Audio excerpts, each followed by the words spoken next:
এই হিট, এই তাপদাহ বাংলাদেশে কখনো ছিল না। আমার পেছনের সামনে অনেক সাংবাদিক ভাইরা আছেন, পিছনে আমার অনেক ছাত্র লেখাপড়া জানা ভাইরা আছেন। আমি যদি জিজ্ঞেস করি বাংলাদেশের ঋতু কয়টি, অনেকেই বলতে পারবে না। যদি বলি যে বাংলাদেশে যদি কেউ বলতে পারে 6টি ঋতু, নাম বলতে পারবে না। বাংলাদেশ থেকে ঋতু আজকে উধাও হয়ে গেছে, ঋতু নাই। এবং ঢাকা শহরবাসী তো ঋতুর চোখেই দেখে না, অনুভবও করে না। কারণটা কি? খুব ধীরে ধীরে বাংলাদেশটা একটা মরুকরণ প্রক্রিয়ায় চলে যাচ্ছে।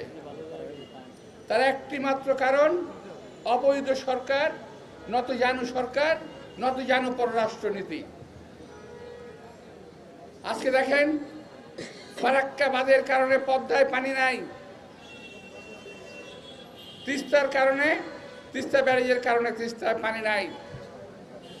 বাংলাদেশের 333টি নদীর মধ্যে আজকে প্রায়, আমার যদি ভুল না হয়, 333টি কিংবা তার চেয়ে বেশি নদ নদী ছিল বাংলাদেশে।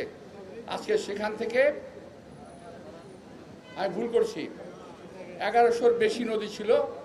তার মধ্যে 300 নদী নিখোঁজ হয়ে গেছে। 300 নদী এই আওয়ামী চক্রের ভূমিদস্যুদের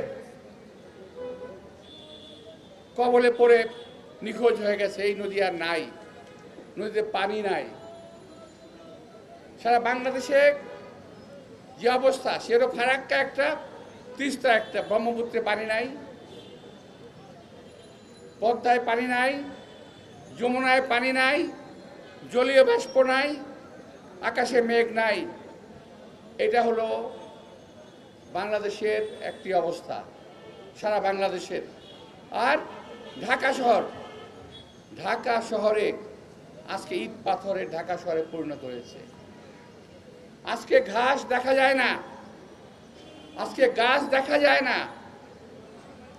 সবচেয়ে বড় সমস্যা হলো ঢাকা শহর আজকে কৃত্রিম একটি মরুভূমিতে পরিণত হয়েছে। এই একটি নতজানু সরকার, এই একটি গণবিরোধী সরকার, এই একটি অবৈধ সরকার, এই সরকারের থাকতে, এই সরকারের কারণে আজকে আমাদের উপরে একটা গজব নাজিল হয়েছে। বলতে পারেন যে গরম লাগলো সরকারের দোষ, অবশ্যই সরকারের দোষ। আমি আজকে আমাদের দেশে নাকি একটা ঢাকা শহরে কি জানি একটা হিট অফিসার নিয়োগ করা হয়েছে। আমি ওনাকে বলতে চাই, আমি কোনো ভাষা ইউজ করছি না, আমাদের এই মেয়ের মতো ওনাকে বলে দিতে চাই, আপনি সরকারকে বলুন আজকে ঢাকা শহরের চারিদিকের খালগুলো খুলে দিতে। আপনি সরকারকে বলুন যে বালি দিয়ে, কৃত্রিম বালু দিয়ে, কৃত্রিম যে মরুকরণ ঢাকা শহরকে করা হয়েছে, এটাকে অপসারিত করতে। আপনি বলুন সরকারের সঙ্গে যাদের আতাত রয়েছে, যে সমস্ত ভূমিদস্যুদের, তাদের সঙ্গে আতাত ভেঙে জলাশয়গুলোকে আবার ফেরত দিতে। তাহলে অন্তত ঢাকা শহরটা অন্তত রেহাই পাবে। অতঃপর সারা বাংলাদেশের জন্য আমাদের পানি আনতে হবে, সেই ব্যবস্থা করতে হবে। সেটা আমি সরকারকে বলছি। আমি বিনীতভাবে অনুরোধ জানাবো আমাদের যে হিট অফিসার, ওনাকে অনুরোধ জানাবো যে আপনি আমাদের যে এই যে মরুয়ায়ন চলছে, মরুকরণ চলছে ঢাকা শহর, এটা থেকে খেয়াল রেখে, এটা থেকে ফোকাস করে আপনি সরকারের কে কথা বলুন। তাইলেই বুঝবো আপনি দেশের এবং ঢাকা শহরের মঙ্গল চান।